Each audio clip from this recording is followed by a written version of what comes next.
রাধে রাধে বন্ধুরা, কেমন আছো সবাই? আশা করি সবাই খুব ভালো আছো আর অনেক অনেক সুস্থ আছো। আমার নতুন একটি ব্লগে তোমাদের আবারও সবাইকে স্বাগতম। দেখো মানে বৃষ্টিতে এত বৃষ্টি হচ্ছে যে আমাদের উঠোন পুরো হচ্ছে মানে সবুজ হয়ে গেছে, মানে এত স্লিপ হয়েছে। তারপর এবার কী করেছে, গ্যামাক্সিন আনা হয়েছে। তো সেই গ্যামাক্সিন দিয়ে সারা উঠোনে ছিটিয়ে দেওয়া হয়েছে। ছিটিয়ে দেওয়ার পরে তারপর ঝাঁটা দিয়ে ঝাড় দেওয়ার ফলে এখন ওই স্লিপটা উঠেছে। আর বাবা তারপরে এবার আছে হচ্ছে লাউ আর হচ্ছে বেগুন, আরও সবজি আছে। তো বাবা এনেছে ইলিশ মাছ। তো ভাবলাম তাহলে চলো ইলিশ মাছ দিয়ে বেগুন দিয়ে রান্না করব। তো আমাদের রান্না বান্না খাওয়া দাওয়া কমপ্লিট। তো আমার মানে মোনাকে স্নান করিয়েছি অনেক আগে, এবার আমি স্নান করে নিয়েছি। তো আমি স্নান করার পরে চলো এবার হচ্ছে ছাদে যাচ্ছি ফুল আনতে। মানে মনা আজকে মানে পুজো দেওয়ার সময় কি করে সেটা আজকে তোমাদের দেখাবো। মানে এত ছটফট করে, কোনো সময় প্রদীপ ধরবে, কোনো সময় ঠাকুরের দেখবে, কোনো সময় ঠাকুরকে দেখে হাসবে। তো এই করে ও সারাক্ষণ। তো গেলাম ছাদে, গিয়ে দেখে 4-5টা ফুল পেয়েছি। আর দেখো গাছগুলো তো বেশ ভালোই আছে, কিন্তু কিছু কিছু গাছ মারা গেছে, তোমাদের এর আগেও বলেছে। আর দেখো শশা গাছে শশা হয়েছে, এবার বাবা বলেছিল অনেকগুলো হয়েছে। তো আমি এখন আমার চোখে দুটো পড়েছে, আর জানি না কোথায় আছে। মানে এত ছোট গাছ, তাও মনে হচ্ছে আমি চোখে দেখতে পাচ্ছি না, এরকম এত পাতা ডালপালা হয়ে মানে হয়ে গেছে। তো যাই হোক, মানে দুটো শশা দেখতে পেয়েছি। তো এই দুটো শশা 2-1 দিন পরে পারা যাবে, কারণ এখনও সেরকম বড় হয়নি। আর ও যে পিছন ফিরে কী দেখছে কে জানে। এবার আমি বারবার ডাকছি, শুনছেই না। তারপর দেখো তাকিয়েছে,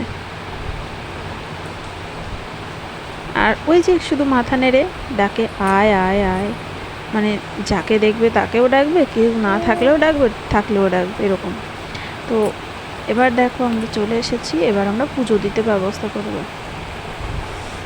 দেখো সবসময় এরকম গাছে ওঠে, সব সময় গাছে উঠেই থাকে উঠেই থাকে। আর এই যে ঠাকুর দেখছো, ওই পেছন দিয়ে ঘুরে ঠাকুর দেখছে পিছনে।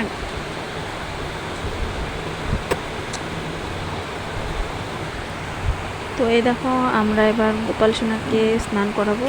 তো ও কী করছে, গোপাল সোনা মানে ধরে আছে, তারপর গোপাল সোনাকে ছাড়বে না, স্নান করাতে দেবে না। তো যাই হোক কোনো মতে ওর কাছ থেকে নিয়ে তো স্নান করাচ্ছে। ও বারবার দেখছে, এবার বারবার নিতে যাচ্ছে গোপাল সোনাকে, মানে দাদাকে। এবার আমি গোপাল সোনাকে মানে আমার মোনাকে বলি ওটা ওর দাদা। তো যাই হোক এবার ওকে তো স্নান করাচ্ছি, আর ও সব সময় এরকম দুষ্টুমি করতে থাকে, মানে কোনো সময় চুপচাপ থাকে না। আর ও প্রচণ্ড প্রচণ্ড কী বলবো, চঞ্চল। এবার ও হচ্ছে মানে তার মধ্যে প্রচণ্ড বৃষ্টি হচ্ছে, কী যে করবো, জামা কাপড় ভেজা, মানে খুব একটা বাজে অবস্থা হয়ে রয়েছে। কী আর করা যাবে, তো এর মধ্যে এইভাবেই চলতে হবে। তারপর দেখো মোটামুটি গোপাল সোনাকে দিয়েছি, তারপর সে মহাদেবকে দিয়েছি, মা লক্ষ্মীকে দিয়েছি। এবার থালা বাসন না আমি পরিষ্কার করতে পারলাম না, তো ঘুম থেকে উঠে গেছে। তো সেই জন্য ভাবলাম চলো তাহলে ঠিক আছে, তো প্রসাদ দেবো।